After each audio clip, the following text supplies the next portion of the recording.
আমার শুভাকাঙ্ক্ষীগণ আসসালামু আলাইকুম। আপনারা ভালো আছেন নিশ্চয়ই। আপনারা আসলে অনেক অপেক্ষায় থাকেন যে কখন আপনাদের উদ্দেশ্যে আমি কিছু আলোচনা করব। তো যাই হোক, আজকে একটি বিভাগীয় পদোন্নতি পরীক্ষা হয়ে গেল। সেটি ছিল এএসআই থেকে সাব ইন্সপেক্টর নিরস্ত্র। যারা পরীক্ষা অংশগ্রহণ করেছেন তাদের পরীক্ষা আজকে হয়ে গেছে। গতকালকেও একটি পরীক্ষা ছিল। তো যাই হোক, গতকালকে প্রশ্ন সম্পর্কে আমি অনেক আলোচনা করেছি। তো গতকালকে যে প্রশ্নগুলো ছিল, অনেকেই সুন্দর সুন্দর উত্তর দিয়েছেন। আসলে প্রশ্নের উত্তর এবং লেখা দুটো দুই রকম বিষয়। প্রশ্ন আপনারা বুঝতে পারেননি, আপনারা না বোঝার কারণে আপনাদের অনেকগুলো ভুল হয়েছে। তো যাই হোক, সেই ভুলগুলো তো থাকতেই পারে। তারপরেও আমি বলবো যে আপনারা চেষ্টা করবেন যাতে ভালো করে পরীক্ষা দেওয়া যায়। তো আপনাদের কিছু সমস্যা আছে। সমস্যাটা হলো, আপনারা এতই বুদ্ধিজীবী যে যখন আপনাদেরকে কোনো প্রশ্নের উত্তর দেয়া হয়, তখন আপনি যে ভুলটা শিখেছেন এই ভুলটাকে প্রতিষ্ঠিত করার জন্য অহেতুক কিছু কথাবার্তা বলবেন, অথবা আপনি এমন কিছু কথাবার্তা বলবেন যে ক্ষেত্রে আসলে আপনাদেরকে এসে শিক্ষাদানের যে একটা আগ্রহ সেটাও আমরা ভুলে যাই। তো এটা আপনাদের দোষ না, কারণ আপনার শিক্ষার দোষ। যে আপনাকে শিক্ষা দিয়েছে তাদেরই দোষটা, কারণ সে আপনাকে সঠিকভাবে শিক্ষা দিতে পারেনি। এটাই আপনারা, আমি জানি আপনারা মনক্ষুণ্ণ হবেন, কারণ এটাই ভালো কথা বলতে গেলে সেটা যদি সঠিক হয় তাহলে একটু মনক্ষুণ্ণ হওয়াটাই স্বাভাবিক। তো এই জন্যই আমি বলছি যে আপনাদের আগে নিজেদের সংশোধন হতে হবে। যে পরীক্ষায় কি চেয়েছে আমি কি উত্তর দিলাম, আপনি না জেনে শুনে একটি হুট করে প্রশ্নের উত্তর দিয়ে দিলেন। এই প্রশ্নের উত্তর কখনোই এটার সাথে সামঞ্জস্য নয়। এটা আপনাকে বুঝতে হবে যে কি প্রশ্ন আমার গতকালকে এসেছিল বা আমার পরীক্ষায় কি এসেছিল। গতকালকে যারা যে পরীক্ষাটা আপনারা দিয়েছেন, পরীক্ষায় আপনাদের কি প্রশ্ন এসেছিল? আপনারা অনেকেই সুন্দর করে উত্তর দিয়েছেন, আবার কেউ যুক্তিতর্ক দেখিয়েছেন। আপনাদের জানা নেই, কারণ আপনাদেরকে কোনো শিক্ষাগুরু যারা শিক্ষা দেয় আপনাদেরকে, যারা বিভিন্ন গাইড অনুসরণ করেন, বিভিন্ন গ্রুপে যারা পড়ালেখা করেন, আপনারা সঠিকভাবে জানেন না বলেই আপনারা এই উত্তরগুলো দিয়েছেন। সেটি ছিল গতকালকের প্রশ্ন। আমি গতকালকের থেকে আগে আলোচনা করি, যেহেতু আজকে পরীক্ষায় লিখিত পরীক্ষা শেষ হয়ে গেল। গতকালকে যে পরীক্ষাটি ছিল সেটি ছিল পুস্তক ব্যতীত। প্রথম যে প্রশ্নটি ছিল অপরাধমূলক সম্পত্তি আত্মসাৎ এবং অপরাধমূলক বিশ্বাসভঙ্গের মধ্যে পার্থক্য। এটা সব সহজ প্রশ্ন। এটা আপনারা সবাই প্যানেল করে 403 ধারা এবং 405 ধারার আপনারা উত্তর দিয়েছেন। এটা সঠিক আছে। এরপরে আপনি দেখেন, অপতে গৃহে প্রবেশ বলতে কি বোঝায়। অপতে গৃহে প্রবেশ, অপতে গৃহে প্রবেশের প্রকারভেদ আলোচনা করুন। আপনারা সবাই দিয়েছেন পেনাল কোডের কত 442 ধারা। এই উত্তরটি হবে পেনাল কোডের 445 ধারা। আপনি 445 ধারাটি পড়েন, তাহলে বুঝতে পারবেন। যাই হোক, তো আপনি ভাববেন না জুমি ক্লাস করে, যারা আমার ক্লাস করে তারা এগুলো সঠিক উত্তর দিয়েছে, তাদের সাথে আমার কথা হয়েছে। যাই হোক, সেটা আপনাদের বিষয়। এরপরে দেখেন প্রশ্ন, কয়ের পকেট মারার উদ্দেশ্যে ক্ষয়ের পকেট মারার উদ্দেশ্যে কতাকে আক্রমণ করলো। অর্থাৎ ক্ষয়ের পকেট মারার উদ্দেশ্যে কতাকে আক্রমণ করলো। কয়ের পকেট মারতে ব্যর্থ হলো এবং আশেপাশের লোকজন তাকে ধরে ফেললো। এক্ষেত্রে ক কি ধরনের অপরাধ সংগঠন করেছে আলোচনা করুন। আপনারা এই যে একটা বিষয় আপনাদেরকে জানতে হবে আগে, চুরি কখন দস্যুতায় পরিণত হয়। পকেট মারা একটি চুরি, চুরির অপরাধ হলো একজনের পকেট মারা। ভালো কথা। তো চুরি করতে গিয়ে কি করেছে? পকেট মারতে গিয়ে আক্রমণ করেছে। আপনাকে দেখতে হবে প্যানেল কোডের 351 ধারায় আক্রমণের উদাহরণ কি দেয়া আছে। কোনো ব্যক্তিকে ভীতি প্রদর্শন, ভয় দেখানো, এটাও কিন্তু আক্রমণের মধ্যেই আসে। তো বলছে, চুরি করার উদ্দেশ্যে যদি কোনো ব্যক্তিকে আক্রমণ করা হয় তাহলে সেক্ষেত্রে কি অপরাধ হবে? সেটি তখন আর চুরির পর্যায়ে থাকে না, এটি দস্যুতার পর্যায়ে চলে আসে। তো প্যানাল কোডের 390 ধারা দস্যুতার উদাহরণ দেওয়া আছে। আর যেহেতু দস্যুতা সংগঠন করতে পারেনি, সে কারণে এই অপরাধটি শুধুমাত্র প্যানাল কোডের 393 ধারা অনুযায়ী শাস্তিযোগ্য অপরাধ হিসেবে গণ্য হবে। আপনারা যে যেটাই দেন না কেন, কোনোটাই সঠিক নয়। এটি প্যানাল কোডের 393 ধারা। আপনারা অনেকেই 511, 380, 379 কত রকমের দিবেন, কাজে কাজে সেটা আপনার সঠিক হয়নি। মাহবুবুল্লাহ মুন্না, কথা ক্লিয়ার আসছে না, আপনি আপনারটা ঠিক করেন, অন্যদের মনে হয় ভালো শুনতে পাচ্ছে। আমার এখানে নেটওয়ার্ক সমস্যা নেই, আপনার ওখানে কোনো প্রবলেম হচ্ছে কিনা আপনি দেখেন। এরপরে যদি নেটওয়ার্কে কোনো সমস্যা থাকে আমার কিছুই বলার নেই। যাই হোক, এরপরে যে প্রশ্নটা ছিল যে গ্রেপ্তার কিভাবে কার্যকর করতে হয়, এটি শুধুমাত্র 46-এর 1, 2, 3 এই 3টি উদাহরণ হবে। সিআরপিসি 46-এর 1 থেকে 3 পর্যন্ত এটি ছিল। এরপরের প্রশ্ন, নন জিআর মামলা বলতে কি বোঝায়? নন জিআর মামলা তদন্ত পদ্ধতি আলোচনা করুন। নন জিআর মামলা পিআরবি 254 বিধি নন জিআর, যেটাকে বলা হয় আমলের অযোগ্য মামলার কি পদ্ধতি পুলিশ গ্রহণ করবেন, এটি হলো নন জিআর মামলা।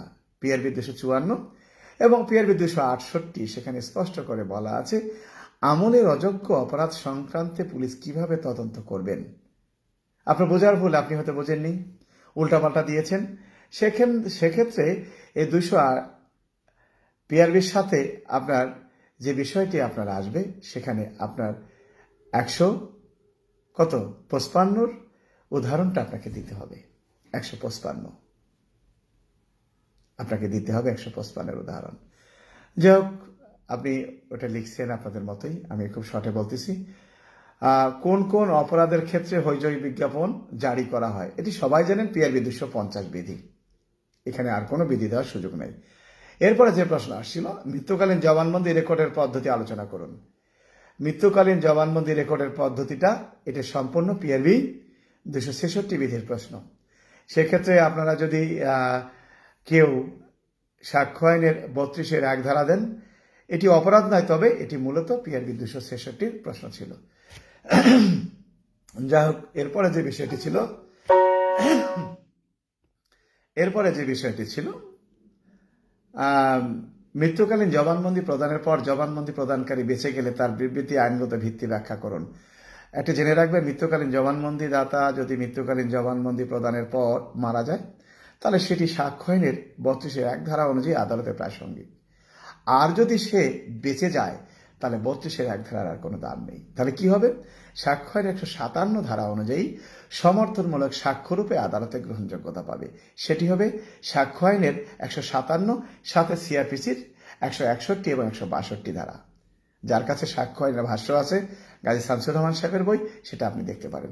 আপনারা এখানে বলেছেন সিআরপিসির 164, আপনাদের ধারণা নেই, তাই যারা এগুলো ভুল করেছেন, আমি এটা আর সংশোধন করতে চাই না, সেটা আপনার ভুলেই।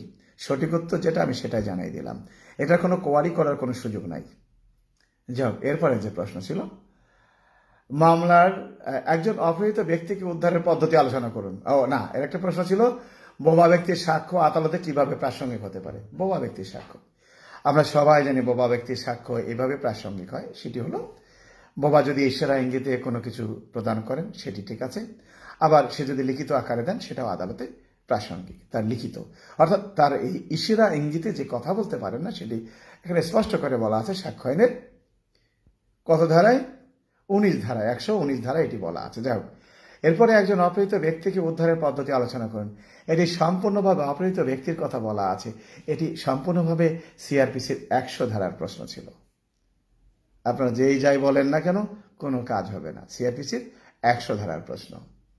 যাক, এরপরে ছিল, কোনো পুলিশ অফিসার টহল ডিউটি করাকালীন তার এলাকার মধ্যে মামলা তদন্তের রহস্য উদ্ঘাটনের অপরাধ মানচিত্র কিভাবে সহায়ক ভূমিকা পালন করবে। এটি সম্পূর্ণ পিআরবির 390 বিধির প্রশ্ন। পিআরবি 390 বিধির এটা প্রশ্ন ছিল, কিভাবে সহায়ক ভূমিকা পালন করবে। পিআরবি 390 এর প্রশ্ন, অর্থাৎ মামলা তদন্তের রহস্য উদ্ঘাটনের অপরাধ মানচিত্র, যেটা অপরাধ মানচিত্র, এটা আপনারা সবাই জানেন, মানচিত্র ম্যাপ বলা হয়, অপরাধ ম্যাপ।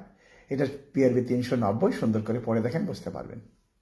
এরপরে প্রশ্ন, কোনো পুলিশ অফিসার টহল ডিউটি করাকালীন তার এলাকার মধ্যে কোনো পারিবারিক সহিংসতার সংবাদ প্রাপ্ত হলে তাৎক্ষণিকভাবে কি ব্যবস্থা নেবেন। এই পারিবারিক সহিংসতা, সেটা পারিবারিক সহিংসতা যে একটা আইন আছে, প্রতিরোধ আইন আছে, এই আইনের 4 ধারায় এটি স্পষ্ট করে উল্লেখ করা আছে। আর আমার গাইডে প্রত্যেকটা প্রশ্ন আসলে আমি বললে আপনারা বলবেন অনেকের গাইডে আছে, আমি জানি আপনারা বলবেন, কারণ আপনাদের ইগোতে কিছু কাজ করে। সত্য কথা বললে আপনাদের মাথায় লাগবে, কারণ একটা কোনো প্রশ্ন নেই যেটা আমার গাইডে নেই। আমার শিকড় গাইডে প্রত্যেকটা প্রশ্ন আছে। আপনারা বই কিনবেন না, জানবেন না, বই পড়বেন না, বুঝবেন কি? তো এই জন্য বলছি, এটা আমার গর্ব যে আমার গাইড থেকে অনেকগুলো প্রশ্ন আসছে। কারণ এটা আমার গাইডে শুধু নয়, আমি চেষ্টা করি যে কোন জাতের প্রশ্ন আসতে পারে। আমি প্রত্যেকটা লাইভে আমি এই লাইভগুলো প্রমাণস্বরূপ দিতে পারবো। কেউ যদি আমার কাছে আসে, এটা প্রত্যেকটা প্রশ্ন আমি আলোচনা করেছি। হয়তো কয়েক জায়গায় খ হয়েছে, কয়েক জায়গায় গ হয়েছে, কিন্তু প্রত্যেকটাই আমি আলোচনা করেছি এগুলো প্রশ্ন সম্পর্কে। এবং এর প্রত্যেকটা লাইভও দেওয়া আছে, আমি আপনাদের গ্রুপেও কিছু ছেড়ে দিয়েছি। আপনারা দেখেন না তাই, কারণ আপনাদের ইগো কাজ করে। এই জন্যই আপনারা সবসময় পরাজিতের মতো বসে থাকেন। যাও, এরপরে দেখেন, প্রশ্ন হলো যে কোনো একটি সরকারি অফিসের নেটওয়ার্কিং এর দায়িত্বে কর্মরত এক কর্মকর্তা অনৈতিক কাজের লাভের আশায় উক্ত অফিসের কম্পিউটার নেটওয়ার্ক ব্যবহৃত কম্পিউটার সোর্স কোড গোপনে একটি বেসরকারি ফার্মের লিখে প্রকাশ করলেন। এ ঘটনার প্রেক্ষিতে একটি মামলা রুজু হলো। মামলার তদন্তকারী কর্মকর্তা মামলা তদন্তের ক্ষেত্রে কি ধরনের ক্ষমতা প্রয়োগ করতে পারবেন, এই প্রশ্নটা চতুর্থবার আসলো। এখানে শুধুমাত্র ডিজিটাল নিরাপত্তা আইনের 41 ধারার প্রশ্ন। আপনারা এখানে অনেকগুলো ধারা দিয়েছেন, আপনারা জানেন না তাই। শুধুমাত্র ডিজিটাল নিরাপত্তা আইনের 41 ধারার প্রশ্ন বলেছে মামলা তদন্তকারী কর্মকর্তা কোন ধরনের ক্ষমতা প্রয়োগ করতে পারবেন। এখানে অন্য কিছু চাইনি যে কোন ধারায় মামলা হয়েছে, কি হয়েছে। আপনারা বোঝেন না তাই। যখন রেজাল্ট আসবে তখন বুঝতে পারবেন। যারা লিখেছেন তারা তো ভালো, আর যারা লেখেননি ভবিষ্যতে সংশোধন হয়ে যান, কাজে লাগবে। যাই হোক, এরপরে যে বিষয়টি হলো পুলিশ আইন 1861 অনুযায়ী পুলিশের দায়িত্ব কর্তব্য বর্ণনা করুন। আপনারা যে যাই বলেন না কেন, পুলিশের দায়িত্ব এবং কর্তব্য শুধুমাত্র পুলিশ আইনের 23 ধারা। সেখানে বড়জোর পিআরবি 118 আপনি দিতে পারেন সহযোগী হিসেবে, কিন্তু পুলিশের দায়িত্ব এবং কর্তব্য শুধুমাত্র পুলিশ আইনের 23 ধারা, এছাড়া অন্য কোনো ধারা দেওয়ার কোনো সুযোগ নেই। আপনি 31 ধারা বলবেন, 34 ধারা বলবেন, আর একটা বলবেন, কোনোটাই না। আপনি পুলিশ আইনের 23 ধারা ভালো করে পড়েন, তাহলে আপনি ভালো করে বুঝতে পারবেন যে পুলিশ আইনের 23 ধারা কি বলেছে। পুলিশের দায়িত্ব এবং কর্তব্য শুধুমাত্র পুলিশ আইনের 23 ধারা। যাই হোক, এরপরে প্রশ্ন, ধর্ষণের শিকার কোনো নারীর ছবি সহ প্রতিবেদন পত্রিকা প্রকাশ করলো, প্রতিবেদকের বিরুদ্ধে নারী ও শিশু নির্যাতন দমন আইনের কি ব্যবস্থা তার বিরুদ্ধে গ্রহণ করা যাবে। এখানে যে বিষয়টি বলা আছে আমরা সবাই জানি, হ্যাঁ এটা আছে। কোথায় আছে? এই বিষয়টি আছে নারী ও শিশু নির্যাতন দমন আইনের 14(2) ধারায় প্রতিবেদকের বিরুদ্ধে কি আইনগত ব্যবস্থা গ্রহণ করা যাবে। এটি ছিল গতকালকের প্রশ্ন। অনেকে ভালো উত্তর দিয়েছেন, অনেকে হয়তো খারাপ দিয়েছেন, অনেকে বুদ্ধিজীবীর মতো অনেকগুলো উত্তর লিখতে পারেন নাই। এটা আপনার দোষ, এখানে আর কারো দোষ না। এটা আপনার দোষের কারণে আপনি লিখতে পারেন নাই। তো এই ক্ষেত্রে অন্যকে আপনি দোষ দিয়ে আপনার লাভ নেই। দেখেন, একজন একটা রিকোয়েস্ট পাঠিয়েছে, লেখছে আইডির মালিক কে আমি জানি না। এটা ফেসবুকের আইডি, এটা কোনো পুলিশের কোনো ভদ্রলোকের কোনো আইডির নাম হতে পারে না। এটা পুলিশ সদস্য, তার একটা স্ট্যান্ডার্ড থাকবে, তার একটা মর্যাদা থাকবে। সে এমন একটা আইডি ব্যবহার করে যেটা কিনা নিজের, কি বলবো, এটা চোরেই বলা চলে এরকম আইডিয়ালাদেরকে। কেউ যদি সেটা শুনতে পারেন, কিছুই বলার নেই। আপনার নিজের সংশোধন কাজে লাগবে। যাই হোক, এটা ছিল গতকালকের প্রশ্ন। অনেকগুলো আপনারা অনেক বুদ্ধিজীবী আছেন, আমি জানি বুদ্ধিজীবী সাহেবরা আপনাদের গাইড আছে, আপনাদের অনেক স্যারেরা আছে, যাদেরকে আমি একসময় রাজারবাগ পুলিশ লাইন মাঠে বিনা পয়সায় শিক্ষা দিয়েছি। তারা এখন বড় শিক্ষক। 2011-12 সনে যাদেরকে রাজারবাগ পুলিশ লাইনে 340 জন ক্লাস করতো, তাদের মধ্যে বিনা পয়সায় 5 পয়সা নিতাম না। তখন আমাদের সম্মানিত ডিআইজি মহোদয়, ঢাকা রেঞ্জ মহোদয় ডিসি হেডকোয়ার্টার ছিলেন, উনি আমাকে দিয়েছিলেন দায়িত্বটা। তো তারা এখন বড় বড় শিক্ষক, তাদের ছাত্রই আপনারা অনেকেই ভালো জানেন। আপনারা এমন যে এটা আমি উদাহরণ দিয়ে দিই, এটা হলো মাদকের মতো। যে মদ খাবে, যে নেশা করবে, তাকে যতই আপনি বলেন না কেন, সে কি বলবে জানেন? আগে 5টা খাইতেন স্যার, এখন 1টা খাই। তার মানে সে এখনো খায়। তো যারা এই সমস্ত ভুলভাল প্রশ্নের উত্তর জেনেছেন, যারা বিভিন্ন রকমের উল্টাপাল্টা গাইড মূল বইকে অনুসরণ না করে পড়েছেন, তারা কোনোদিনও আমার কথাকে মূল্যায়ন করবেন না, আমি জানি। তারা এখনো বলবেন তাদেরটাই সঠিক আছে। আমার সাথে চ্যালেঞ্জে আসেন, মোকাবেলায় আসেন, কাগজ কলমে আসেন, আমি জিতবো, আপনারা হারবেন। কারণ আমি ইন্সপেক্টর থেকে অবসরে চলে এসেছি, আজ 3 মাস হলো অবসরে আসার। তো 34 বছর চাকরি করে যখন অবসরে এসেছি, অনেক ছাত্র তৈরি করেছি। আমার সাথে বেয়াদবি করে লাভ নেই। অনেকে ফেসবুকে আপনারা লেখেন প্রশ্নটা দিলে ভালো হতো, আর প্রশ্নের উত্তর যদি না দিতে পারেন তা দিলেন কেন? মনে হয় ওরা আমি চাকর হয়ে গেছি। ভদ্রতাও সে জানে না। যে একজন ইন্সপেক্টর, কিংবা আমি ইন্সপেক্টর বাদ দিলাম, বয়সে তো তার বড়, একটু সুন্দর করে সম্বোধন করলে তো অনেক কিছু দেওয়া যায়, মনে হচ্ছে আমি তো চাকর।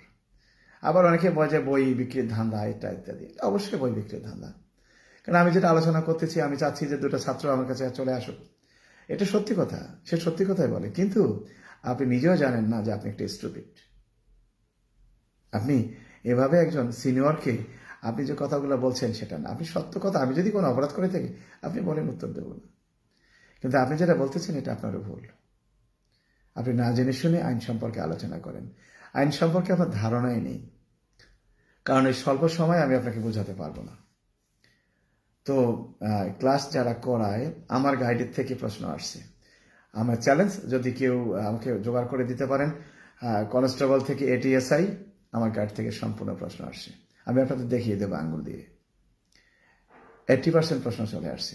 কনস্টেবল থেকে এএসআই তাও আসছে, এএসআই থেকে সাব ইন্সপেক্টর 90% কোশ্চেন আসছে আমার গাইড থেকে। কারণ আমি চিন্তা করি একটি প্রশ্নকে বিভিন্নভাবে ঘুরিয়ে দেওয়ার জন্য, যারা আমার কাছে ক্লাস করে তারা জানতে পারে। আমি চেষ্টা করি একটি প্রশ্ন বিভিন্নভাবে ঘুরিয়ে দেওয়ার জন্য, এই জন্য আমার মুখের কথার সাথে আমার গাইডের ভাষা আপনার মিলবে না, কারণ একটি প্রশ্ন 5 ভাবে আমি পড়াবো, হয়তো তার কাজে লাগতে পারে। যাই হোক, আজকের প্রশ্ন যেটা ছিল, গুরুতর আঘাত বলতে কি বোঝায়, এটা সকলের বইতে আছে, অনেকে উদাহরণ হতে দেয়নি, এটা প্যানেল করে 320 ধারা, গুরুতর আঘাত বলতে কি বোঝায়, আপনারা ভুলে আবার 326 ধারা দিবেন না, ও দিয়ে ফেলছেন হয়তোবা। এখানে বলছে গুরুতর আঘাত বলতে কি বোঝায়, প্যানেল কোডের 320 ধারায় গুরুতর আঘাতের একটি উদাহরণ দেয়া আছে।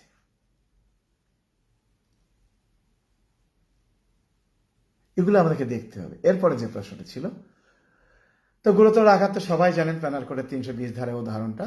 এরপরে ছিল কোন কোন ক্ষেত্রে অপরাধজনক নরহত্যা খুন বলে গণ্য হবে, অর্থাৎ প্যানাল কোডের 299 ধারায় অপরাধজনক নরহত্যার উদাহরণ দেয়া আছে। তো নরহত্যা কখন খুন বলে গণ্য হবে, কখন 300 ধারায় চলে যাবে, সবাই জানেন যদি এই অপরাধজনক নরহত্যাটি পূর্ব পরিকল্পিতভাবে করা হয়ে থাকে, আক্রোশমূলকভাবে করা হয়ে থাকে, সজ্ঞানে পরিকল্পনার মধ্যে করা হয়ে থাকে। সংক্ষেপে আমি আলোচনা করলাম, এটা সবাই জানেন, প্যানাল কোডের 299 এবং 300 ধারার একটি প্রশ্ন এখানে আছে, এটা আমার গাইডে আছে। যারা আমার গাইড নিয়েছেন অবসরে আসার পরে দেখবেন 172 নম্বর পৃষ্ঠায় এটা সুন্দর করে লেখা আছে। যাই হোক, এরপরে যে প্রশ্ন ছিল, এটা সবাই জানেন, এটা আমার বইতে আছে, আমি বের করে দিতে পারবো। কয়েকজন পুলিশ অফিসার ডাকাতি মামলার আসামি ক্ষয়ের নিকট হতে স্বীকারোক্তি আদায়ের জন্য ক্ষয়ের উপর শারীরিক নির্যাতন করে, কয়ের কাজের বৈধতা আলোচনা করুন। আমরা সবাই জানি প্যানাল কোডের 330 ধারায় কি বলা আছে। এখানে শুধুমাত্র প্যানাল কোডের 330 ধারার প্রশ্ন, আপনি কি করবেন, পুলিশ আইনের 7 ধারা দিবেন। প্যানাল কোড বড় না আপনার পুলিশ আইনটা বড়? এখানে চেয়েছে আপনার পুলিশ আইনের নয়, প্যানাল কোডের, তার কি অপরাধ হয়েছে, তার অপরাধটি হয়েছে কোথায়, প্যানাল কোডের 330 ধারায় শাস্তিযোগ্য অপরাধ করেছে। যদি এমন উত্তর হতো যে এই সকল অপরাধের ক্ষেত্রে বিভাগীয় শাস্তিমূলক ব্যবস্থা হিসেবে কি গ্রহণ করা যেতে পারে, তখন আপনি 7 ধারা দিতে পারবেন। আর আপনার 7 ধারা তো জানেন না, আপনারা কি বলেন 7 এবং 29 ধারাটি কোনো পুলিশ সদস্যের জন্য শাস্তির কোনো বিষয় নয়। 29 ধারাটি একটি পর্যায়ে পুলিশের দায়িত্ব কর্তব্যের মধ্যে কিছুটা উল্লেখ করা আছে, যদিও দায়িত্ব কর্তব্য নয়, অর্থাৎ পুলিশ এই সকল বিষয় মান্য করে চলবে। বলছে এই সকল বিষয় যদি কেউ মান্য না করে, প্রয়োজনে তাকে বিচারের জন্য ম্যাজিস্ট্রেটের নিকট প্রেরণ করা যাবে, এটি বলা আছে কোথায়, পুলিশ আইনের 29 ধারায়।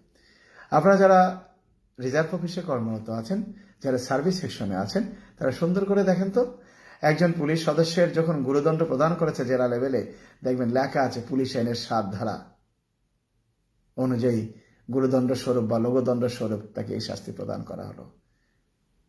পিআরবিতে প্রসিডিং করে একটা লোকের কিভাবে একটা লোককে প্রসিডিং করতে হবে সেটি পিআরবিতে উল্লেখ থাকে, কিন্তু শাস্তি দেওয়া হয় 7 ধারায়।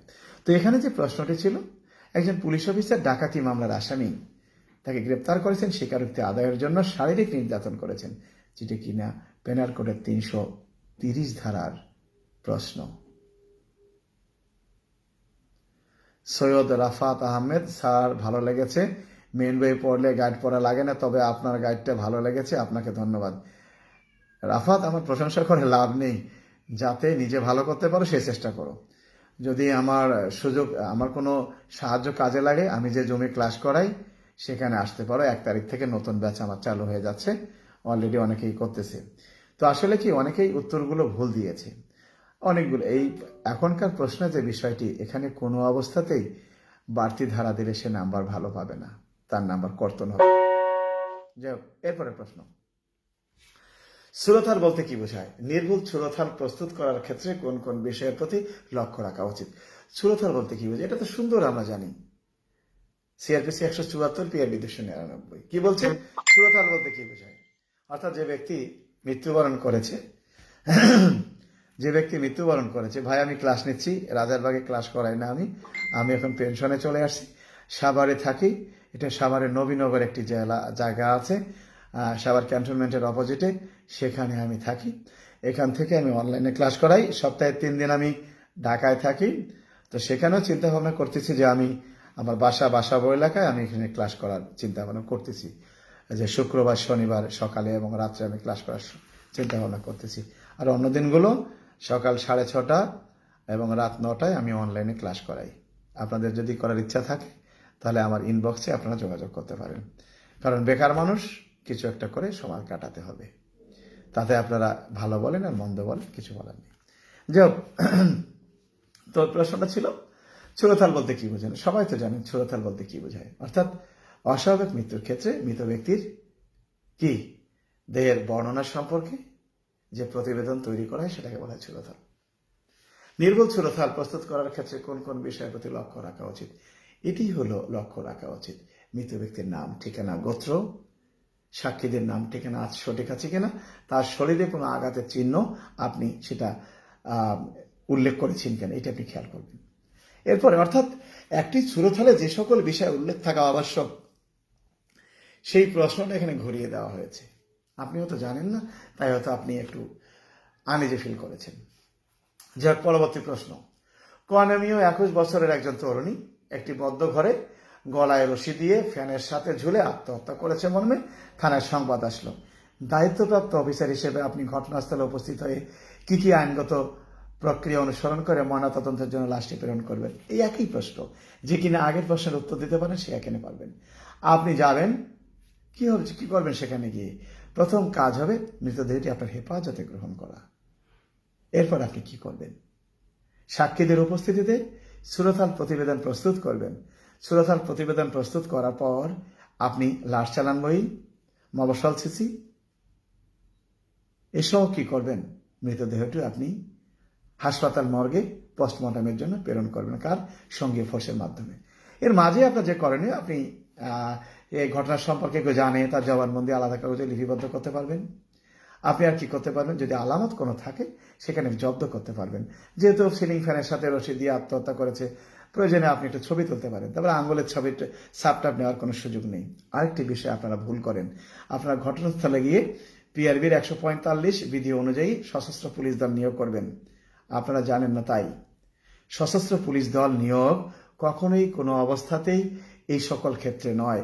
সশস্ত্র পুলিশ দল নিয়োগ করা হয় বেআইনি জনতা বা বেআইনি সমাবেশ ছত্রভঙ্গ করার ক্ষেত্রে থানার অফিসার ইনচার্জ যখন তার থানায় কর্মরত ফোর্সদেরকে অস্ত্রে শস্ত্রে সজ্জিত করে এই বেআইনি জনতা দমন করার জন্য যায়। সেক্ষেত্রে আপনি জানেন না তাই আপনাদের স্যারেরা যারা গাইড লিখেছেন তারাও ভুল লিখেছেন, তাদেরকে বলেন সংশোধন করতে, তাহলে আপনারা ভালো শিখতে পারবেন। আপনার স্যারেরা যদি সংশোধন হয় আপনি অবশ্যই 100% ভালো শিখতে পারবেন। অনলাইনে ক্লাস করায়, সাক্ষাতে ক্লাস করায়, বই লেখে, সবগুলো ভুল। বেশিরভাগ ক্ষেত্রে ভুল উদাহরণ দেয় তারা। এই উদাহরণগুলো যদি সঠিক হতো তাহলে আপনারাও ভালো করতে পারতেন। এখানে সহজ প্রশ্ন, আপনি সুরথাল প্রস্তুত করবেন, আলামত যদি থাকে বিধি অনুযায়ী জব্দ করবেন। এরপরে কি করবেন? ঘটনার সম্পর্কে কেউ জানে, এই সম্পর্কে তাদের নাম ঠিকানা লিখে রাখবেন। আপনি 161 ধারা জবানবন্দি লিপিবদ্ধ করার ক্ষমতা আপনাকে দেওয়া হয়নি, কারণ মামলা রেকর্ড না হওয়া পর্যন্ত আপনি করতে পারবেন না। আপনি তার নাম ঠিকানা লিখে রাখবেন। কোন মামলা? অপমৃত্যু মামলার ক্ষেত্রে তো আপনি 161 ধারা জবানবন্দি লিখতে পারবেন না। আপনি ঘটনার সম্পর্কে কেউ কিছু জানে, এর বিস্তারিত আপনি আপনার পার্সোনাল নোটে লিপিবদ্ধ করতে রাখতে পারবেন। কারণ ভবিষ্যতে যদি হত্যা মামলায় রূপান্তরিত হয়, আপনি যেন মামলা তদন্তকারী কর্মকর্তাকে সাহায্য করতে পারেন সে লক্ষ্যে। এরপর লাশটি পাঠাতে গেলে তো আপনাকে অবশ্যই সুরতার প্রতিবেদন, পোস্টমর্টম রিপোর্টের জন্য আপনি সুরতার প্রতিবেদন পাঠাচ্ছেন, লাশ চালান বলে মবসল সিসি এবং তার পরিধেয় যে সকল আলামত আছে আপনি প্রয়োজনে সেগুলো ফেরতের জন্য আপনি আপনার সুরতার প্রতিবেদনও নয় লাশ চালান বইতে উল্লেখ করবেন। আপনি আবার লিখবেন কনস্টেবলের দায়িত্ব 305 ইত্যাদি ইত্যাদি, কিচ্ছু না। বলেছে আপনি কি কি দায়িত্ব পালন করবেন সেটি বলেছে। আবার আপনি দেবেন 306 বিধি অনুযায়ী পোস্টমর্টম রিপোর্ট প্রদান করবে, আপনার কাছে চেয়েছে, এই জন্যই আপনি খারাপ রেজাল্ট করেন। আপনার কাছে যা চেয়েছে আপনি সেই উত্তরটা দেওয়ার চেষ্টা করবেন, এটি আপনাদের ভুল। এরপরে যে প্রশ্ন, বৈরী সাক্ষী কাকে বলে, কোন কোন অবস্থায় সাক্ষীকে বৈরী ঘোষণা করা যায়, এটাও আমার গাইডি, আপনি দেখেন, এটা অনেকের গাইডি আছে। 154 সবাই জানেন, সাক্ষ্য আইন 154। কখন, যে সাক্ষীকে আপনি তলব করেছেন আপনার পক্ষে সাক্ষ্য দেওয়ার জন্য, এই সাক্ষীটা আদালতে সাক্ষ্য প্রদান করতে গিয়ে আপনার বিরুদ্ধে সাক্ষ্য প্রদান করেছে। অর্থাৎ আদালত যখন মনে করেন যে সাক্ষী আদালতের ডকে সাক্ষ্য প্রদানের জন্য উপস্থিত হয়েছেন, তিনি যে জবানবন্দি প্রদান করতেছেন এটি মামলার বিচারে বিঘ্ন ঘটতে পারে, ন্যায় বিচার বিঘ্নিত হতে পারে, আদালত তখন এইরকম সাক্ষীকে বৈরী ঘোষণা করতে পারেন, হোস্টাল ডিক্লেয়ার করতে পারেন, অভিশংসন করতে পারেন। এটি হলো 154 কোথাকার সাক্ষ্য আইনের। এরপরের প্রশ্ন, আপনাদের খুব টেনশনে আছেন, দলিল প্রমাণে কোন কোন ক্ষেত্রে আদালতের প্রত্যয়নকারী সাক্ষী তলব করা আবশ্যক। কে কোন ধারা দিয়েছেন জানি না, আমারও ভুল হবে কিনা তাও আমি জানি না, তবে আমি জানি, আমার মনে হয় ভুলটা একটু কমে হবে। এটি হলো সাক্ষ্য আইনের 68 ধারার প্রশ্ন। কারণ আপনারা সবাই পড়েছেন 67 এবং 47। যারা প্রশ্ন করেন তারা জানে যে কোনটে আপনি পড়েন না, সেটি তারা আপনাকে প্রশ্নের মধ্যে দিয়ে দেবে। কারণ একটি প্রশ্ন যখন তৈরি করা হয় দেখবেন 3টি প্রশ্ন খুব সহজ, এরপরে 2টি একটু কঠিন, 2টি একেবারে কঠিন। যারা ফেল করে তারা দেখা যায় 2 নাম্বারের থেকে ফেল করছে, 3 নাম্বার, 4 নাম্বার, 5 নাম্বারের জন্য ফেল করেছে। যারা এমসিকিউতে ফেল করেছে দেখা যেতে পারে কেউ পেয়েছে 27, 28, 29, 20। 20-এর উপরে লোকের সংখ্যা অ্যাভেলেবেল, কিন্তু 40-এর উপরে লোকের সংখ্যা কিন্তু খুবই কম। তো প্রশ্নের ক্ষেত্রে তাই, যারা 2টা প্রশ্ন 3টা প্রশ্ন খুব সহজ আসে সবাই সুন্দর করে লেখে, দেখবেন 18, 20, 25 পাওয়া লোকের সংখ্যা অ্যাভেলেবেল, এরপরের থেকে কমা শুরু হয়। তো এই কঠিন প্রশ্ন দুটির উত্তর যারা দিতে পারবে তারাই ভালো রেজাল্ট করবে। যাই হোক, প্রশ্ন ছিল দলিল প্রমাণে কোন কোন ক্ষেত্রে আদালতে প্রত্যয়নকারী সাক্ষী তলব করা আবশ্যক। সাক্ষ্য আইনে 68 ধারা পড়ে দেখেন, আপনি বিস্তারিত বুঝতে পারবেন। তো 68 ধারা কি বলেছে আমি আপনাদের একটু বোঝাই। সাক্ষ্য আইনে 68 ধারা দেখেন এখানে কি বলেছে, প্রত্যয়িত দলিলের সম্পাদন প্রমাণ, বলছে যে দলিল প্রত্যয়নের প্রয়োজন সেরকম দলিল সাক্ষ্যরূপে ব্যবহারের প্রয়োজন হলে যদি প্রত্যয়নকারী সাক্ষীর কেহ বাঁচিয়া থাকে অথবা আদালতের এখতিয়ারের মধ্যে থাকে, অন্তত পক্ষে একজন প্রত্যয়নকারী সাক্ষীকে, কত সুন্দর করে দেয়া আছে, আদালতে উপস্থিত হইয়া দলিলের সম্পাদন সম্পর্কে স্বাক্ষর প্রমাণ করিতে হইবে। তার মানে কি, দলিল প্রমাণে কোন ক্ষেত্রে আদালতে প্রত্যয়নকারী সাক্ষী তলব করা যায়, তাহলে এক্ষেত্রে সাক্ষীটাকে তলব করা যায়। আপনি জানি অনেকগুলো ধারা আপনারা দিবেন, এটি 68 ধারার প্রশ্ন। এরপরেরটা, একজন দলিল লেখক আদালতে প্রত্যয়নকারী সাক্ষী হিসেবে সাক্ষ্য প্রদান করতে পারেন কিনা, সাক্ষ্য আইনের 69 এবং 70 ধারা। এগুলোই আপনাদেরকে দেখতে হবে। তো প্রশ্ন আসলে দুটো আপনারা একটু বোঝেন কম, কারণ আমরা পড়ি সাধারণত যেটা আমাদের প্রয়োজন, এটা অপ্রয়োজনটা আমরা পড়ি না। মাঝে মাঝে অপ্রয়োজনীয়টা পড়তে হয়, পড়লে কাজে লাগে। কারণ পরীক্ষা তো একটি সাগরে যখন আপনি নামবেন, কতটুকু পানি আছে আপনি কিভাবে বুঝবেন, কাছে কাছে পড়াশোনা করে পড়তে হবে। জেনে রাখবেন মূল বইয়ের কোনো বিকল্প নেই, মূল বইয়ের কোনো বিকল্প নেই। 2022 সন আসতেছে, আমি পরীক্ষা আগামী আমার গাইডে কি দেব অলরেডি মোটামুটি আমার অর্ধেক লেখা শেষ হয়ে গেছে, শুধু পরীক্ষার অপেক্ষা ছিলাম। কালকে থেকে আবার আমি লেখা শুরু করব। যার পরবর্তী প্রশ্ন, মেমো অফ এভিডেন্স সাধারণত কি কি বিষয় উল্লেখ থাকে, আপনারা সবাই জানেন। এমই, মেমো অফ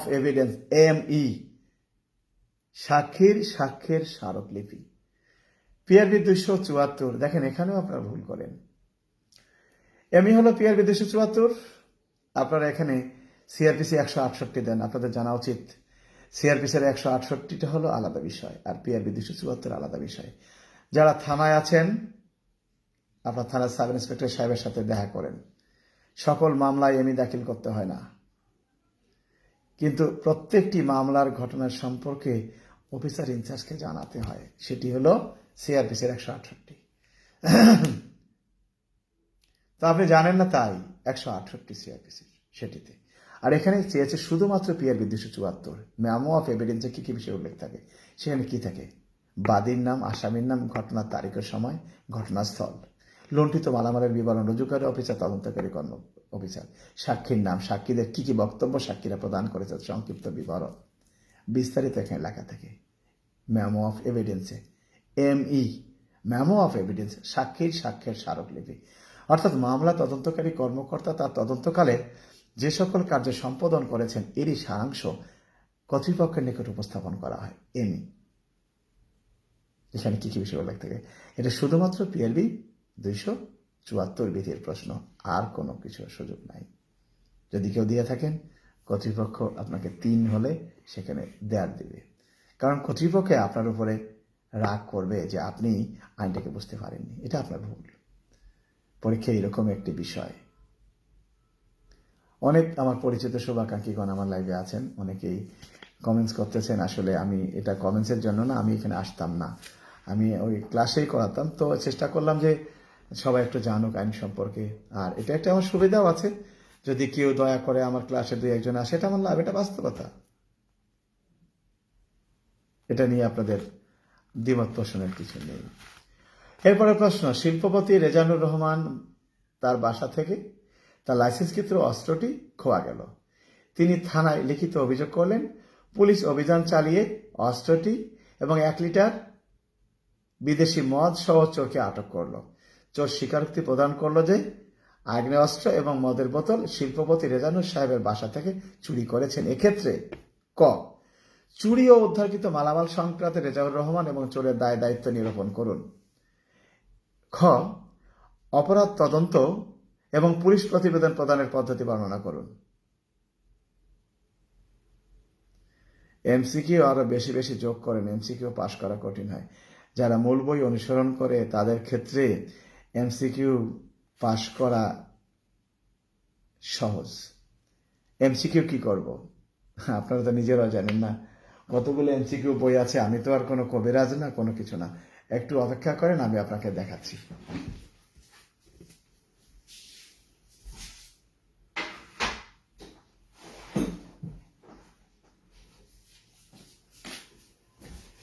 আপনাদের জানতে হবে অনেক কিছু এমসিকিউ সম্পর্কে। এটি একটা এমসিকিউ বই, যারা জুডিশিয়াল পরীক্ষা দেন এবং লয়ারে নিবন্ধন, তাদের জন্য বই। এই বইটির দাম 700 টাকা। এটা আছে আমার কাছে। আচ্ছা, ভালো কথা, এটা হলো, এটা আরেকটা। এরকম 7টা এমসিকিউ বই আমার কাছে আছে। ঢাকায় যেহেতু আমার একটা বাসা আছে, ওখানে আমি বইও কিছু রেখেছি। আর আমার ছেলে মেয়ে দুজনে, যেহেতু মেয়ে অলরেডি আইন বিষয়ে অনার্স কমপ্লিট করেছে,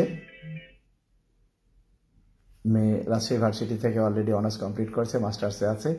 ছেলেটা অনার্স ফাইনাল ইয়ারে, সেও লতে।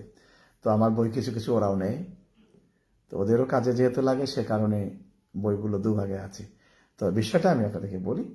তো এতগুলো বই অনুসরণ করে 2000-3000 আমি এমসিকিউ দিলাম।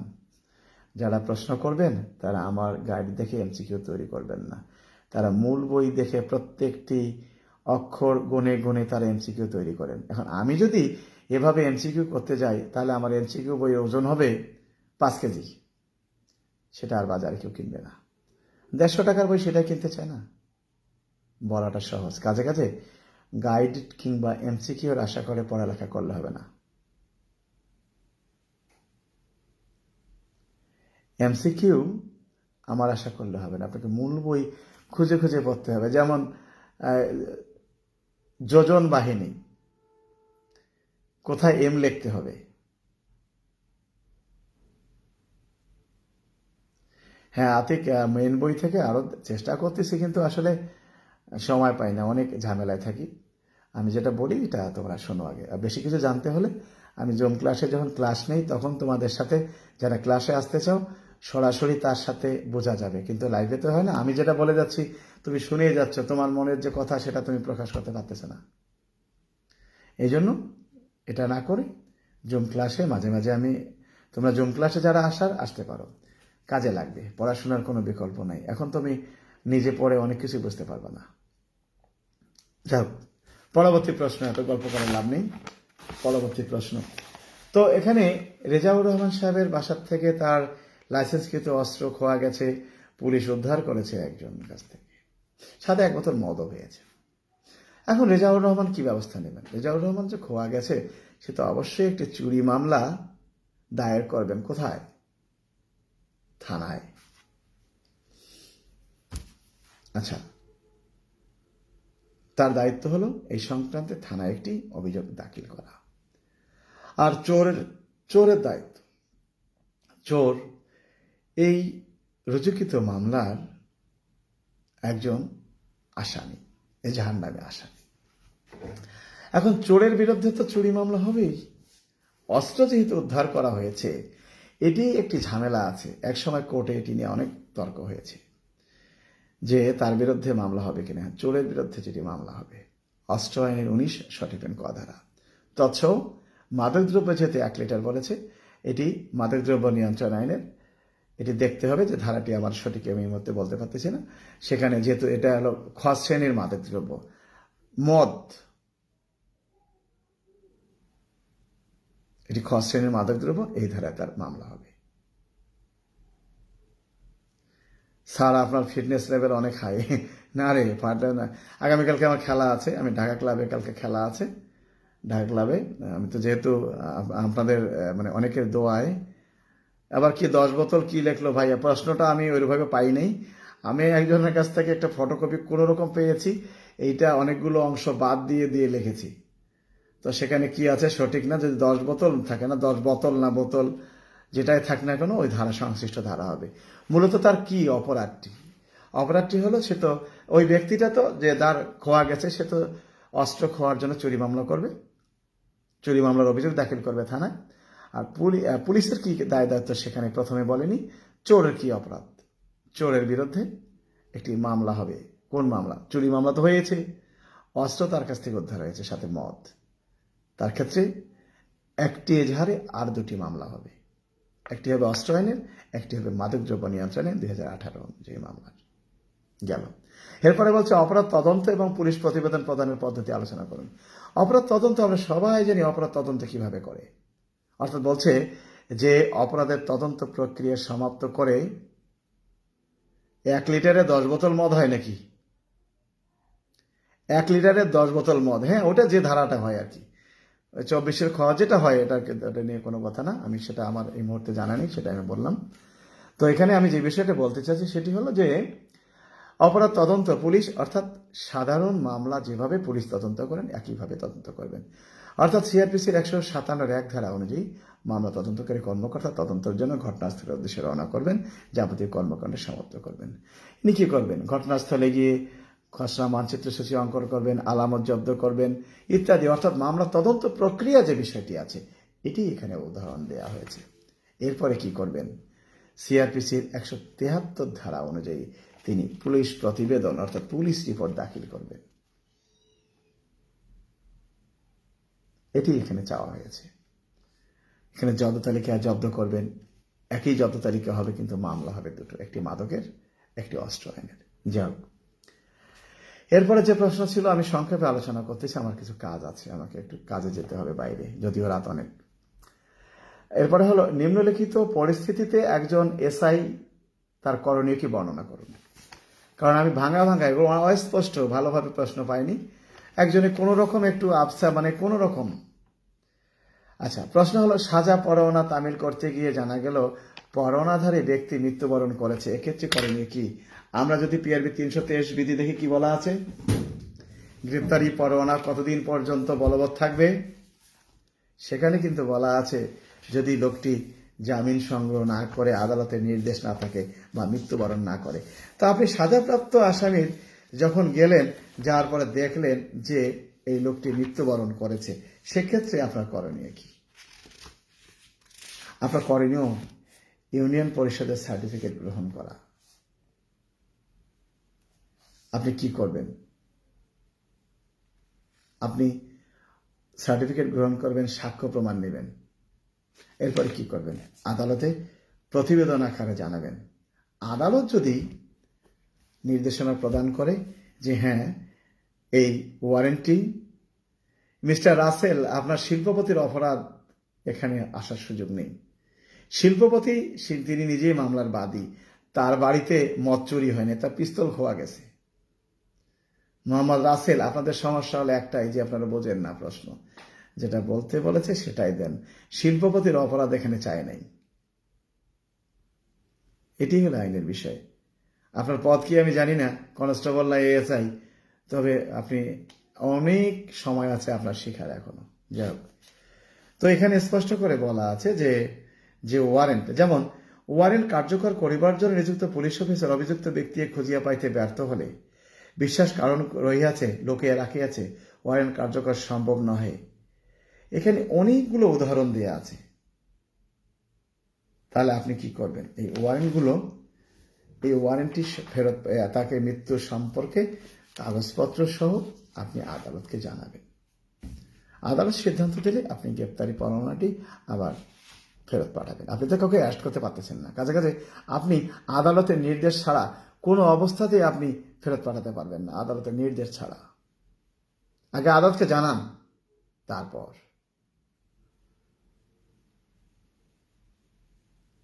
স্যার, প্রশ্নে শিল্পপতির দায়িত্ব, হ্যাঁ, শিল্পপতির দায়িত্ব কি?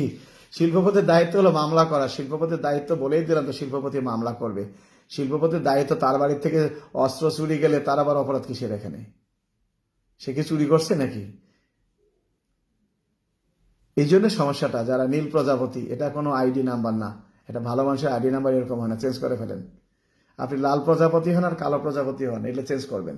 যাই হোক, এরপরের প্রশ্ন, মামলা তদন্ত করতে গিয়ে সাক্ষ্য প্রমাণে জানা গেল বাদী আসামির ক্ষতি সাধন করার উদ্দেশ্যে মামলাটি করেছেন। এটি স্পষ্ট বলা আছে পেনাল কোডের 211 ধারা।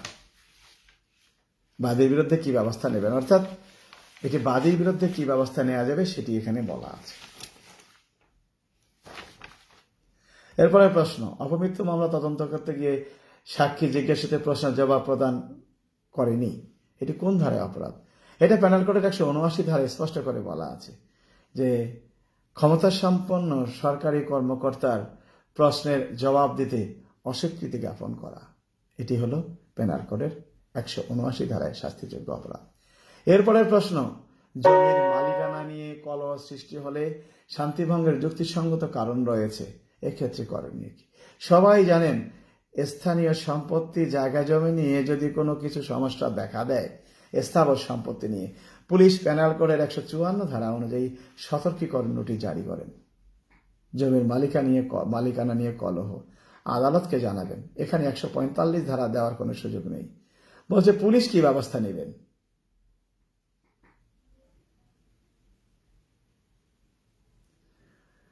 শাহ আলম হোসেন চোর স্বীকারোক্তি দিয়েছে, শিল্পপতির বাসা থেকে মদ উদ্ধার করেছে। মদ উদ্ধার, শিল্পপতিতে লাইসেন্স থাকতে পারে,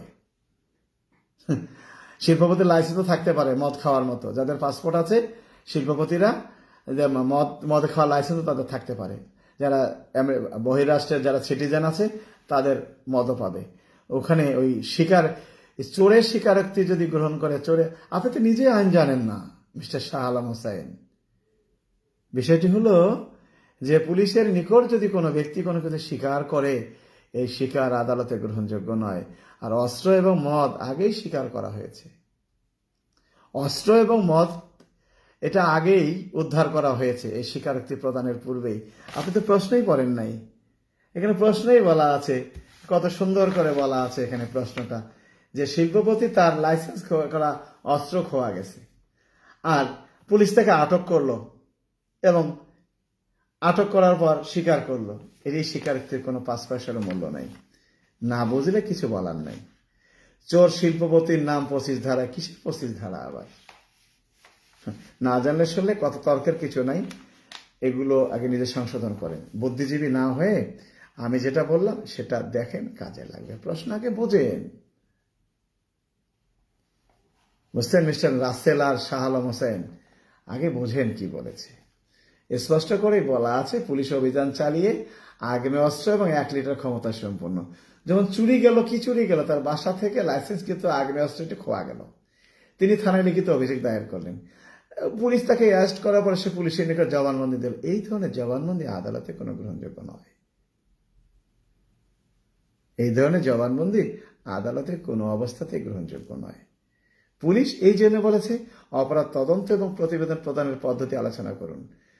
যার কাছ থেকে পাওয়া গেছে তাকেই এর জবাব দিতে হবে, এটা জেনে রাখবেন। আর এইরকম আইন জানার কারণে আজকে থানার অধঃপতন। একজনের নাম না বললে 5 জনকে ধরে নিয়ে যাচ্ছে। এগুলো সংশোধন করতে হবে। এতে কি হচ্ছে? পুলিশের বদনাম হচ্ছে। সকল পুলিশ নয়, কিছু কিছু 2 নম্বরী লোক আছে। এই 2 নম্বরী লোকগুলো আইন জানে না বলে এই ঘটনা ঘটতেছে। আর এই জন্য পুলিশ হেডকোয়ার্টার্স সংশোধন হওয়ার জন্য বারবার চিঠি দিচ্ছে। যাই হোক, তাহলে আমরা মোটামুটি প্রশ্নের উত্তর আমরা জানতে পারলাম।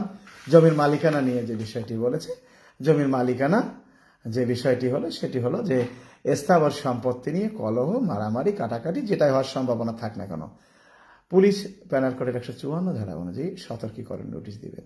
পুলিশের দায়িত্ব সতর্কীকরণ নোটিশ দেওয়া, আর এই 2 ব্যক্তিকে আদালতে যাওয়ার জন্য পরামর্শ প্রদান করা। এখানে বড়জোর পিআরবি 252 দিতে পারেন, এছাড়া আর কিছু নাই। এটাই ছিল আজকের প্রশ্ন।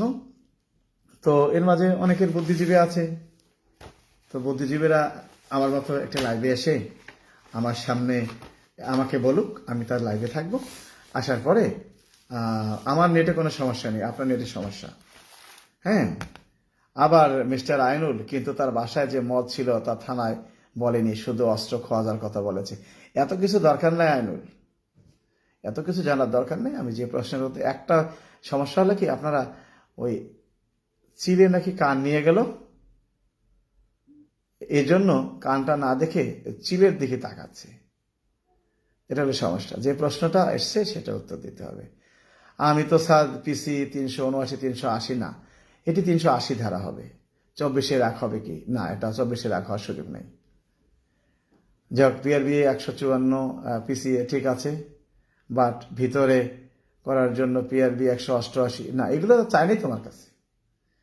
কেউ যদি, এখানে স্পষ্ট বলা আছে যে বিষয়টি, সেটি হলো যে কেউ যদি সরকারি নিষেধাজ্ঞা অমান্য করে তার বিরুদ্ধে 188 ধারায় বিধান নেওয়া যাবে। আমাদের সমস্যা হলো কি, আমরা আইন সম্পর্কে জানি না। এখনকার যে পরীক্ষার নীতি, পরীক্ষার যে প্রশ্নের ধরন, সেটি অবশ্যই, মোর্শেদ তুমি এখানে এসছো অথচ তুমি উত্তর পাঠাও নেই পরীক্ষা কেমন হয়েছে। তোমরা আসলে কেমন পড়াও আমি জানি না, কেমন ছাত্র তাও আমি এতদিনে চিনতে পারিনি। আমি কিন্তু তোমাদেরকে আর ক্লাস করাবো না, যদি তোমরা ক্লাসে আসো আমি ক্লাস করাবো না। আমি এইরকম ছাত্রকে ক্লাস করানো আমার পক্ষে আর সম্ভব হবে না, কারণ এত কষ্ট শ্রম দেওয়ার পরেও যাদেরকে আমি জিজ্ঞেস করি তারা যদি অ্যান্সার না দেয়, এগুলো আমি অনেক অনেক হিসেব নিকেশ করে চলি। আর বরাবর আমার কথার ধরন এরকমই, কাজে কাজে কারো কষ্ট হওয়ার কিছু নেই, কারণ এটাই সত্য যে আপনারা ভুল শিখেন। সঠিক শিখতে গেলে আপনাদেরকে মূল বই অনুসরণ করতে হবে, অবশ্যই অবশ্যই মূল বই। বেশি পয়সা লাগবে না মূল বই নিতে। পুলিশ হ্যান্ডবুক একটা নেন, এটি ভালো করে পড়েন। পিআরবির একটি বই কেনেন, সাক্ষ্য আইন বই কেনেন, এতেই আপনার কাজে লাগবে। মূল বইটাকে অনুসরণ করেন, ভিতর থেকে পড়ার চেষ্টা করেন, তাহলে অবশ্যই কোনোভাবে আপনাকে আটকাতে রাখতে পারবে না। আবার এখানে স্যার মাদকের জন্য কিনা ধারা দেওয়া যাবে কিনা, প্লিজ, এত আমার জানা নেই ভাই। আমি যতটুকু জানি বললাম, বাকিটা যদি ধারা দিতে চাও যারা ভালো শিক্ষক এদেরকে জিজ্ঞাসা করো, আমার পক্ষে আর সম্ভব না। যাই হোক, তো এটাই ছিল আমার আলোচনা। তো আমি 1 তারিখ থেকে আবার জমি ক্লাস শুরু করব। এই 2টা দিন একটু বিরতি নিচ্ছি, অনেক ছাত্র আছে এর মধ্যে। তো কেউ যদি জুমে ক্লাস করার জন্য আগ্রহ থাকে তাহলে আমার ইনবক্সে তারা যোগাযোগ করতে পারো। তো এখানে নিজেই বোঝো, জুমে ক্লাস করতে গেলে আমি যে জুমের সফটওয়্যারটি নিয়েছি, এই সফটওয়্যারটিও কিন্তু আমাকে 15,000 টাকা দিয়ে 1 বছরের জন্য কিনে নেওয়া হয়েছে। কাজে কাজে অনেক কিছুই এখানে আমার ব্যয় করতে হয়। মারুফ আল মুকিত স্যার, একদম আপনার কথার মতো আমার লেখা হয়েছে। যদি আমার কথা মতো লেখা হয়ে থাকে মারুফ, তুমি অবশ্যই ভালো রেজাল্ট করবে, এটাই স্বাভাবিক। তো যাই হোক, অনেক কিছুই আলোচনা করলাম। এখন রাত মোটামুটি কটা বাজে? আরো কিছু 8-10 মিনিট আমি সময় নিতে পারবো। তো যাই হোক, এটা নিয়ে যারা আলোচনা করলাম, এটা নিয়ে দ্বিমত পোষণ করার কিছু নেই। এত যুক্তিসঙ্গত কারণ, এত কিছু নিজের অবস্থা বোঝার অনেক কষ্ট আছে। কেননা পড়ালেখা একদিনে বোঝা যায় না, অনেক কষ্ট করতে হয়, অনেক কষ্ট করতে হয়। এবারে যে এটিএস এর প্রশ্ন আসছে, এটিএসআই, আমি চ্যালেঞ্জ, এটিএস এর প্রশ্ন উত্তর দেওয়া বড় কষ্ট। এটিএস এর প্রশ্ন, এটিএসআই যারা কনস্টেবল থেকে এটিএস এর প্রশ্ন দিয়েছে, যেহেতু আমি এটা লেখা শুরু করেছি সে কারণে আমি একটু বলতেছি। এটিএসআই প্রশ্ন, আমি এটিএসআইদের একটা প্রশ্ন নিয়ে আলোচনা করি। তল্লাশি পরোয়ানা কি? কোন ক্ষেত্রে পুলিশ বিনা পরোয়ানায় তল্লাশি করতে পারেন? এটিএস এর প্রশ্ন এসেছিল। সবচেয়ে একটা বিষয়টা আসছিল যে রাতের বেলা টহল ডিউটি করার সময় পিছনে বটগাছতলায় কিছু লোককে সমবেত দেখতে পেয়ে পার্টি ইনচার্জ পার্টি সহ অগ্রসর হওয়া মাত্রই তারা দৌড়ে পালানোর চেষ্টা করলো এবং সকলেই থানা এলাকার বাইরে চলে গেল। এক্ষেত্রে টহল পার্টি ইনচার্জের করণীয় কি?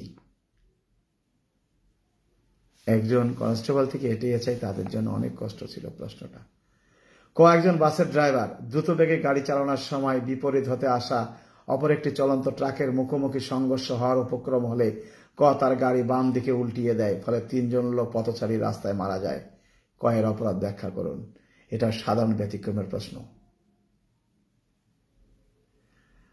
আশিক রহমান, আশিক, ধন্যবাদ ভাই, তোমার প্রমোশন হোক। তুমি আমার সাথে একমত পোষণ করো না করো সেটা না, তোমার প্রমোশন হোক, আমি এতে খুশি। অনেক কঠিন প্রশ্ন একবারে, কারণ এটি 81 ধারার প্রশ্ন আসছিল যে বৃহত্তর ক্ষতি রক্ষার্থে সামান্য কত ক্ষতি আইনসঙ্গত। এই প্রশ্নটাকে এমনভাবে বুঝিয়ে দিয়েছে, এটা অনেক উল্টাপাল্টা ধারা দিয়েছে। যাই হোক, এরপরে দুষ্কর্মের সহায়তা, যেটা কিনা এটিএসআই এরা সহজে পড়ে না। আরো অনেক প্রশ্ন আসছে যেগুলো আসলে আমাদের লোকেরা সাধারণত পড়ে নাই। তো এই জন্যই একটা কথা আমি বলে দিচ্ছি, সেটি হলো প্রশ্ন এখন মূল বই থেকে আসবে। সারা জীবন ওই কোন ছাড়ে কি বলেছে এটা নিয়ে আলোচনা করে লাভ নেই। আমাদেরকে মূল বই অনুসরণ করতে হবে, আর মূল বই অনুসরণ না করলে কখনোই আপনি ভালো রেজাল্ট করতে পারবেন না, তাতে এমসিকিউতে কিংবা লিখিত। যাই হোক, অনেক সময় আপনাদের নষ্ট করলাম, আপনাদের মূল্যবান সময় নষ্ট হলো, এই জন্য ক্ষমা চেয়ে নিচ্ছি। কারো যদি ভাল লাগে আমার ক্লাসে আসার জন্য আসতে পারেন। আমি শুক্রবার শনিবার ব্যতীত, শুক্রবার সকালে পড়াই না, রাত্রেও পড়াই না, শনিবার সকালে পড়াই না, তবে রাত্রে পড়াই। সকাল 6:30 থেকে 8টা, 1.5 ঘন্টা, আর রাত 9টা থেকে 10:30 পর্যন্ত। কারো যদি জমি ক্লাস করার আগ্রহ থাকে তাহলে আমার ইনবক্সে তারা যোগাযোগ করতে পারবেন। সবাই ভালো থাকবেন। আর যে সকল প্রশ্ন নিয়ে আলোচনা করলাম এগুলো ঠান্ডা মাথায় সুন্দর করে বুঝে বুঝে দেখেন কি ভুলটা আপনি করেছেন। আর ধারা দিলে হবে না, কথাটা আপনার সাজিয়ে লিখতে হবে।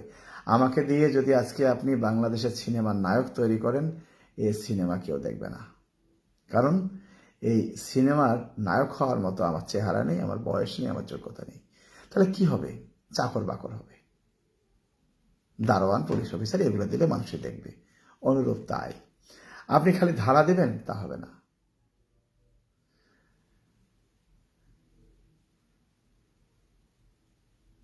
স্যার দয়া করে টহল ডিউটির সংক্রান্ত ধারাটা 58 ধারা, সিআরপিসির 58 ধারা, অর্থাৎ বিনা পরোয়ানায় যাকে আপনি গ্রেপ্তার করতে গেছেন তাকে অনুসরণ করে বাংলাদেশে যে কোনো স্থানে গিয়ে আপনি তাকে গ্রেপ্তার কার্যকরী করতে পারবেন, সিআরপিসির 58 ধারা। যাই হোক, এই প্রত্যেকটি প্রশ্ন আমার গাইডে লেখা আছে, আমি বলতে চাই না, এটা নিজের প্রশংসা করে লাভ নেই। যারা আমি অবসরে যাওয়ার পরে যে আমার এরকম যে গাইডটা যারা নিয়েছেন, এই যে এরকম একটা গাইড আছে, এখানে দেখবেন সবকিছু আছে। না থাকলে তারপর আমাকে জিজ্ঞেস করেন যে নাই। তবে হ্যাঁ, এখানে ক লেখা আছে, ওখানে ক না পেতে পারেন, ওখানে খ হতে পারে, এটুক। কিন্তু একই রকম আঙ্গিকে একই রকম অনেক লেখা আছে। সবাই ভালো থাকবেন, সুস্থ থাকবেন, আমার জন্য দোয়া করবেন। অনেকদিন পর লাইভে আসলাম, আপনাদেরকে বিরক্ত করলাম, এই জন্য ক্ষমা চেয়ে নিচ্ছি। আর বিস্তারিত যদি কারো জানার ইচ্ছা থাকে তাহলে অনলাইনে আমি যে ক্লাস করে জুমে, সেখানে আমার ইনবক্সে এসে আপনি বিস্তারিত জানতে পারবেন। আর আমাকে সহায়তা করেন একজন এএসআই, তার কাছে আমি কৃতজ্ঞ। এএসআই ফারুক, গোলাম ফারুক, পিবিআইতে কর্মরত আছেন, বর্তমানে টেলিকমে তিনি ডিউটি করেন, পিবিআই থেকে প্রেষণে।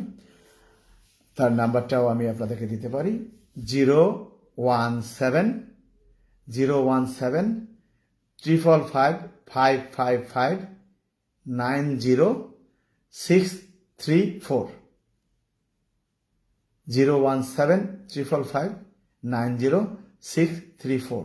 আপনি ওর সাথে যোগাযোগ করলেও ক্লাসের ব্যাপারে আপনাকে বিস্তারিত বলে দেবে। সবাই ভালো থাকবেন। আর এই গুদুর গুদুর দেখবেন, এই আমার এই ভিডিওগুলো দেখার পরে অনেকেই বলবেন এ ধারা কেন হলো না। অনেকেই উল্টাপাল্টা বলবেন, লাভ নেই উল্টাপাল্টা বলে। যা লিখছেন তো লিখছেনই, আমিও আপনাকে পরিবর্তন করতে পারবো না। আপনার সঠিক ধারাটা আমি আপনাকে জানালাম। মিস্টার প্রিয়া জুম ক্লাস করতে গেলে আপনি ফারুকের সাথে যোগাযোগ করেন, আমি আপনাদের গ্রুপে ফারুকের নাম্বার দিয়ে দিচ্ছি। আর অনুরোধ থাকলো ভালো করে পড়বেন, মূল বইটাকে পড়বেন। আমি 1 তারিখ থেকে ক্লাস শুরু করব। ধন্যবাদ সবাইকে, ভালো থাকবেন, সুস্থ থাকবেন।